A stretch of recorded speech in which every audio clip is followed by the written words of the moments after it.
Assalamualaikum, nama saya Nur Auni Izzati binti Mama Akram, pemegang nombor matrik D20191088631. Teknik KWL. Teknik KWL telah diperkenalkan oleh Don Ogle pada 1986 dan telah diperkembangkan lagi oleh Carr dan Ogle pada 1987. Teknik ini bertujuan untuk membantu merangsang pemikiran atau minda pembaca secara aktif semasa proses membaca. Teknik ini juga dikembangkan untuk membantu guru dalam proses pengajaran dan pembelajaran bagi meningkatkan daya pengetahuan murid-murid mengenai sesuatu topik semasa pembelajaran dan pengajaran. Teknik ini terbina daripada akronim perkataan bahasa Inggeris KWL yang membawa maksud K iaitu know, apa yang saya tahu, W, what, apa yang ingin saya tahu, L, learn, apa yang saya pelajari. Pelaksanaan teknik KWL dalam bilik darjah ataupun penggunaan secara individu untuk tujuan pembacaan secara kritikal tertumpu kepada penggunaan jadual KWL. Contoh jadual KWL adalah seperti berikut. Dalam jadual ini telah menerangkan apakah itu K, know, W, what, L, learn. Know iaitu apakah yang saya ketahui. Dalam langkah know, seseorang pembaca bertanya kepada dirinya apa yang telah diketahui atau sudah diketahui tentang topik yang sedang dikaji atau sedang dibincangkan. Seterusnya W, what. Dan apakah yang ingin saya ketahui? Dalam langkah W, pembaca akan berfikir secara analitikal, iaitu dengan bertanyakan soalan kepada diri mereka sendiri tentang topik yang sedang dikaji. Ketika bertanyakan soalan tersebut, pembaca boleh mengamalkan teknik penyoalan seperti what, when, where, why, who dan akhir sekali H, how. Seterusnya L, learn. Apakah yang telah saya pelajari?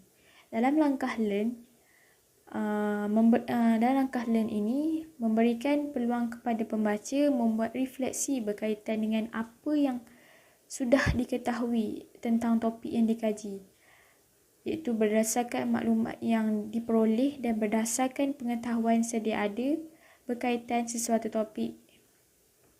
Dapat pembaca membuat kesimpulan berkaitan topik yang sedang dikaji. Teknik KWL telah memberi kelebihan kepada pembaca di mana yang pertama, teknik KWL membantu pembaca mencipta pembacaan yang lebih efektif untuk diri sendiri. Teknik ini sangat sesuai digunakan dalam proses pengajaran dan pembelajaran dalam kelas kerana ianya membantu pembaca mencipta pembacaan yang lebih efektif untuk diri sendiri. Dalam teknik KWL ini, murid-murid dapat memahami bacaan dengan lebih berkesan. Justru bagi melancarkan teknik ini, guru-guru perlu membuat persiapan yang lebih awal terhadap topik yang hendak diajar dengan menyediakan bahan bacaan atau bahan pembelajaran yang tidak terlalu panjang kepada pelajar. Dengan cara ini, guru-guru dapat melihat sejauh mana tahap kefahaman pelajar terhadap topik tersebut. Yang kedua, teknik KWL membantu murid untuk memahami dengan lebih mendalam lagi akan sesuatu topik yang dikaji. Semasa proses pengajaran dan pembelajaran dilaksanakan, murid akan memberi tumpuan sepenuhnya kepada bahan bantu mengajar yang guru gunakan kepada mereka. Justru, bahan bantu mengajar KWL ini dapat menarik minat mereka untuk memberi tumpuan kepada bahan bacaan. Oleh yang demikian, mereka dapat memahami keseluruhan jalan cerita yang dikemukakan dengan baik.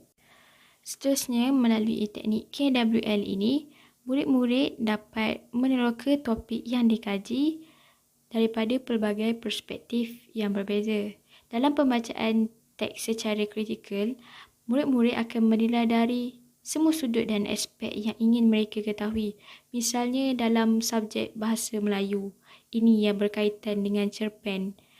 Murid-murid harus membaca dengan teliti bagi mencari maklumat-maklumat penting yang berkaitan dengan tema, persoalan, nilai, kronologi dan bagaimana pengakhiran cerita. Dengan itu, mereka akan dapat gambaran cerita yang lebih efektif dan berkesan untuk kefahaman mereka. Dan akhir sekali, teknik KWL ini merupakan teknik yang sangat sesuai dalam mata pelajaran bahasa Melayu.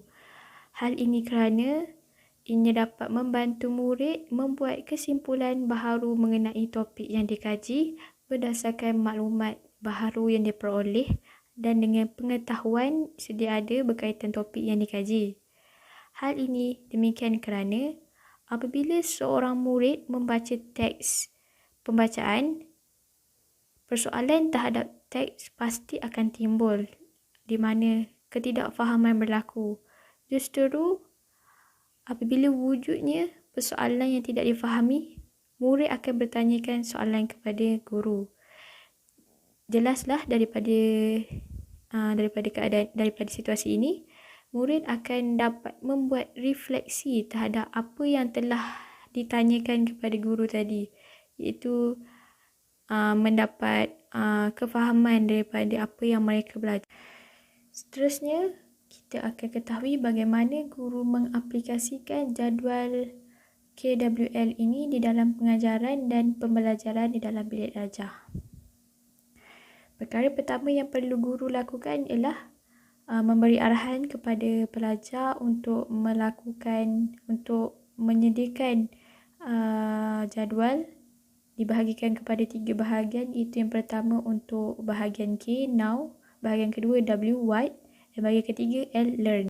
Pada bahagian pertama iaitu K, know, apa yang telah diketahui. Pada bahagian ini, murid akan menyatakan pengetahuan sedia ada mereka tentang topik yang dipelajari. Sebagai contoh, kebaikan internet, iaitu tajuk teks yang diberikan guru semasa proses pengajaran dan pembelajaran. Pada bahagian kedua, iaitu W, what, apakah yang ingin saya ketahui. Dalam bahagian ini, guru akan melihat kebolehan murid untuk menetapkan matlamat mengenai apa yang ingin mereka tahu berkaitan tajuk yang dipelajari. Sebagai contoh, murid-murid akan diberikan masa untuk melakukan sesi perbincangan dan menulis soalan-soalan yang ingin mereka ketahui mengenai internet berdasarkan persoalan daripada 5W1H, iaitu what, who, where, when, why, dan 1H iaitu how.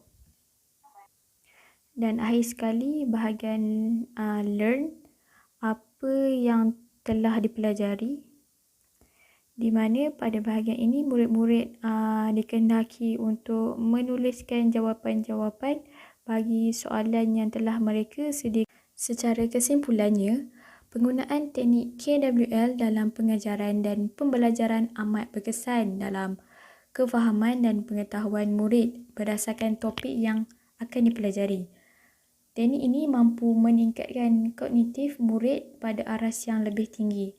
Hal ini demikian kerana teknik KWL ini mampu membantu murid dalam mencapai kemahiran berfikir aras tinggi atau lebih dikenali sebagai KMAT. Melalui teknik ini, murid akan belajar bagaimana cara untuk mengembangkan idea dengan menggunakan kaedah 5W1H yang terkandung dalam teknik pembelajaran KWL. Oleh yang demikian, pembelajaran asas yang sedia ada akan dapat dikembangkan lagi melalui kaedah KWL ini. Di samping itu, murid dapat belajar membuat perkaitan terhadap idea baru dan sedia ada untuk proses pengajaran dan pembelajaran. Secara tidak langsung, murid akan lebih memahami sesuatu topik apabila kaedah ini diaplikasikan dan dapat membantu meningkatkan prestasi akademik mereka.